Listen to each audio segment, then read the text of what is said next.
wujud secara semula jadi di permukaan bumi atau sebahagian daripadanya. Alam sekitar ialah perkara yang kita berada di sekeliling kita, yang kita boleh nampak di sekitar kita.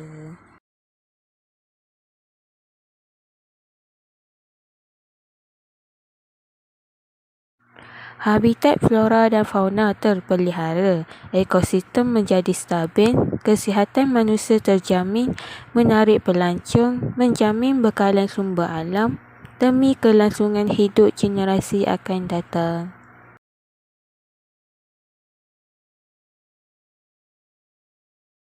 Pencemaran merupakan kemasukan bahan pencemar seperti bahan kimia hingga haba, cahaya dan tenaga di alam sekitar yang mengakibatkan kesan yang memusnahkan sehingga membahayakan kesihatan manusia, mengancam sumber alam dan ekosistem serta mengganggu ameniti dan kepenggunaan alam sekitar.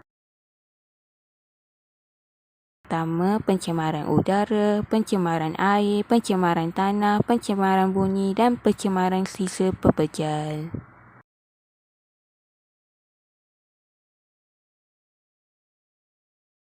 Pencemaran udara berlaku disebabkan pembakaran aktiviti pembakaran terbuka dan masalah pelepasan asap dari kenderaan.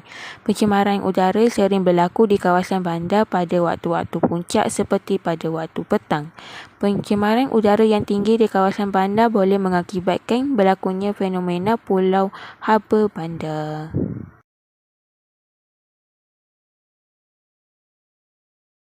Pencemaran air pula biasanya berlaku disebabkan pembuangan sisa toksik ke dalam sungai. Bahan buangan seperti amonia, sianida dan sisa-sisa asid menyebabkan kemusnahan kepada hidupan akuatik sama ada di dalam sungai ataupun laut. Pembuangan sisa pertanian seperti najis haiwan dan penggunaan racun makhluk perosak yang dialirkan ke dalam sungai juga menyebabkan berlakunya pencemaran air.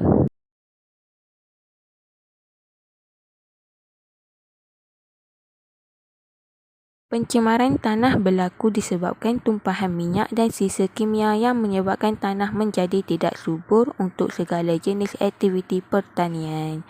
Hakisan tanah akibat daripada aktiviti penggondalan bukit juga disebabkan pencemaran tanah. Contohnya tumpahan minyak di kawasan padang menyebabkan rumput tidak boleh hidup.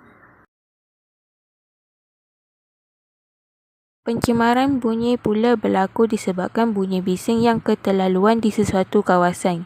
Bunyi bising ini bukan sahaja mengganggu ketenangan orang awam, sebaliknya ia juga boleh mendatangkan masalah pendengaran jika berlarutan.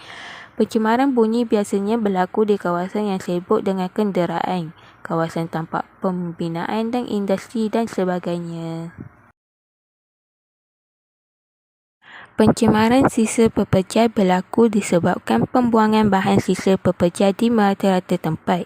Contohnya, longgokan sampah yang banyak di kawasan rekreasi menyebabkan kawasan tersebut tercemar. Pencemaran sisa pepejal biasanya mengundang bau yang tidak enak kepada orang awam. Punca-punca pencemaran alam sekitar, pembuangan sisa industri dan pertanian tidak terkawal, penguatkuasaan undang-undang yang lemah, dasar atau polisi yang lemah, penggunaan sumber tenaga yang tidak boleh diperbaharui, pembakaran secara terbuka dan sikap tidak bertanggungjawab individu dan organisasi.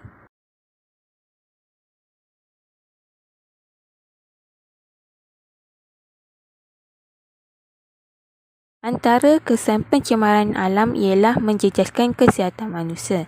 Pencemaran alam seperti pencemaran udara menyebabkan banyak bahan-bahan terampai terkandung di udara. Hal ini akan menyebabkan manusia mudah mendapat kesan sampingan terhadap kesihatan seperti sesak nafas, batuk, demam dan sebagainya. Pencemaran air pula menyebabkan manusia mudah terdedah kepada sakit perut, cirit-birit, taun dan sebagainya.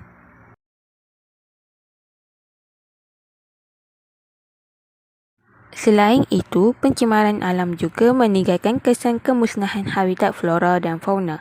Pencemaran air yang berlaku disebabkan tumpahan minyak dan pembuangan sampah mengakibatkan permukaan air terhalang dan kandungan air yang terdedah kepada banyak bahan kimia. Hal ini akan menyebabkan hidupan akuatik seperti ikan, terumbu karang dan sebagainya akan musnah.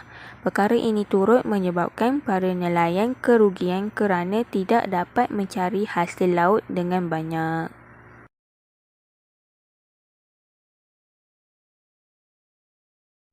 Di samping itu, pencemaran alam juga mengakibatkan berlakunya penipisan lapisan ozon. Pencemaran udara yang disebabkan oleh penggunaan gas CFC daripada penyembung aerosol, penghawa dingin, peti sejuk dan sebagainya akan menyebabkan lapisan ozon yang meliputi bumi terhakis. Penipisan lapisan ozon ini akan mengundang kesan yang amat berbahaya kepada kehidupan. Penipisan lapisan ozon akan menyebabkan cuaca di bumi bertambah panas.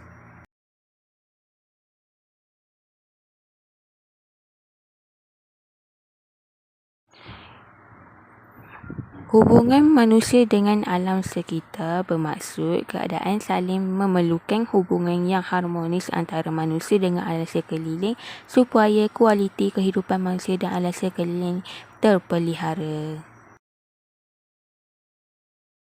Kesimpulannya, pencemaran alam sekitar semakin hari semakin meningkat mengikut pertambahan bilangan pengguna. Saya berharap setiap individu dapat mengambil pengajaran tentang betapa pentingnya menjaga alam sekitar agar alam sekitar yang semakin tercemar ini dapat dipulihkan semula dan dapat dijaga dengan lebih baik pada masa hadapan. Pihak kerajaan dan badan-badan bukan kerajaan yang berkaitan haruslah memainkan peranan penting dalam memulihkan dan memelihara alam sekitar. Sebagai golongan yang berkuasa, mereka pasti dapat menjaga dan mengawal alam sekitar daripada terus tercemar.